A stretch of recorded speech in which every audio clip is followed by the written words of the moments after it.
بسم اللہ الرحمن الرحیم۔ حضرت ابن عباس، حضرت ابن مسعود اور دیگر صحابہ نے ذکر کیا ہے کہ اللہ تعالیٰ نے حضرت موسیٰ علیہ السلام کی طرف وحی بھیجی کہ میں ہارون کی روح قبض کرنے والا ہوں، لہٰذا اس کو لے کر پہاڑ پر جاؤ۔ حضرت موسیٰ علیہ السلام اور حضرت ہارون علیہ السلام دونوں پہاڑ کی طرف روانہ ہوئے کہ اچانک ان کے سامنے ایک درخت آ گیا۔ دیکھا کہ وہاں ایک گھر ہے، اس میں پلنگ پر بستر بچھا ہوا ہے اور اس سے بڑی پاکیزہ خوشبو آ رہی ہے۔ جب ہارون علیہ السلام نے اس پہاڑ پر موجود اس گھر اور اس کے اندر کی چیزوں کو دیکھا تو انہیں وہ گھر بہت اچھا لگا۔ آپ اپنے بھائی موسیٰ علیہ السلام سے کہنے لگے کہ اے موسیٰ، میں اس پلنگ پہ آرام کرنا پسند کرتا ہوں، آپ بھی میرے ساتھ اس پلنگ پر سو جائیے۔ جب یہ دونوں حضرات سو گئے تو حضرت ہارون علیہ السلام کو موت نے آ لیا۔ ہارون علیہ السلام نے جب موت کو محسوس کیا تو کہا کہ اے موسیٰ، آپ نے مجھ سے دھوکہ کیا۔ جب ہارون علیہ السلام فوت ہو گئے تو وہ گھر اٹھا لیا گیا۔ اب موسیٰ علیہ السلام اپنی قوم کے پاس واپس آئے تو اکیلے تھے۔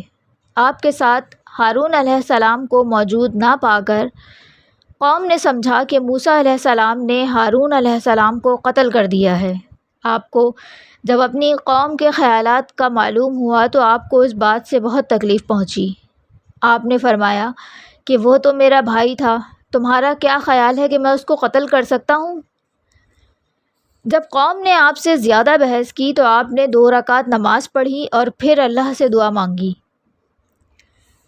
دعا کی قبولیت کے نتیجے میں وہ پلنگ آسمان سے نازل ہوا اور ان لوگوں نے اسے آسمان اور زمین کے درمیان دیکھا۔ یہ تمام واقعہ اہل کتاب کے ہاں موجود ہے۔ حضرت ابو ہریرہ بیان فرماتے ہیں کہ اللہ تعالیٰ نے موسیٰ علیہ السلام کے پاس موت کے فرشتے کو بھیجا۔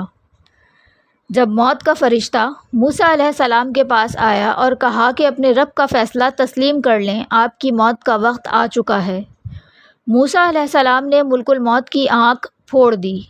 فرشتہ واپس بارگاہ الہی میں پہنچا اور اللہ تعالیٰ سے عرض کی کہ آپ نے مجھے ایسے آدمی کی طرف بھیجا ہے جو موت نہیں چاہتا، اس نے میری آنکھ پھوڑ دی ہے۔ اللہ تعالیٰ نے ملک الموت کی آنکھ ٹھیک کر دی اور حکم دیا کہ میرے بندے کی طرف دوبارہ جاؤ اور اس سے پوچھو کہ کیا وہ زندگی چاہتا ہے۔ اگر زندگی چاہتا ہے تو ایک بیل کی پیٹھ پر اپنا ہاتھ رکھے، جتنے بال اس کے ہاتھ کے نیچے آ جائیں گے اتنے ہی سال وہ اور زندہ رہے گا۔ فرشتے نے یہ بات موسیٰ علیہ السلام سے بیان کی۔ موسیٰ علیہ السلام نے پوچھا کہ پھر کیا ہوگا؟ فرمایا گیا کہ پھر موت ہوگی۔ آپ نے عرض کی اگر پھر بھی موت آنی ہے تو ابھی آ جائے۔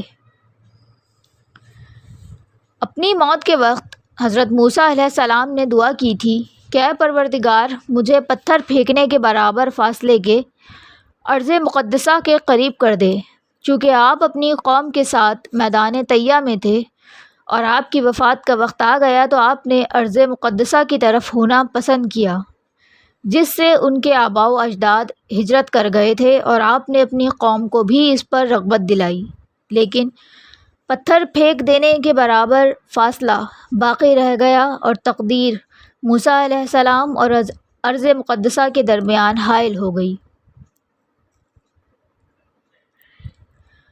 حضرت وہب بن منبع نے ذکر کیا ہے کہ حضرت موسیٰ علیہ السلام فرشتوں کی ایک جماعت کے پاس سے گزرے، وہ ایک قبر کھود رہے تھے۔ آپ نے اس سے زیادہ خوبصورت اور دلکش قبر پہلے کبھی نہیں دیکھی تھی۔ آپ نے فرشتوں سے سوال کیا کہ یہ قبر کس کے لیے کھود رہے ہو؟ انہوں نے کہا کہ یہ اللہ کے ایک نیک بندے کے لیے کھودی جا رہی ہے۔ اگر تم وہی نیک بندہ ہونا پسند کرتے ہو تو وہاں لیٹ جاؤ اور اپنے رب کی طرف متوجہ ہو جاؤ اور اپنی آہستہ آہستہ سانس لینا شروع کر دو۔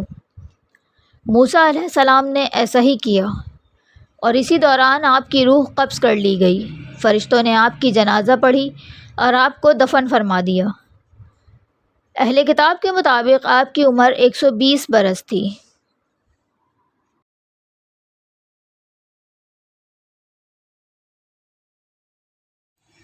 قصص الانبیاء مکمل سننے کے لیے اس چینل کو سبسکرائب کریں اور دوسروں کے ساتھ ضرور شیئر کریں۔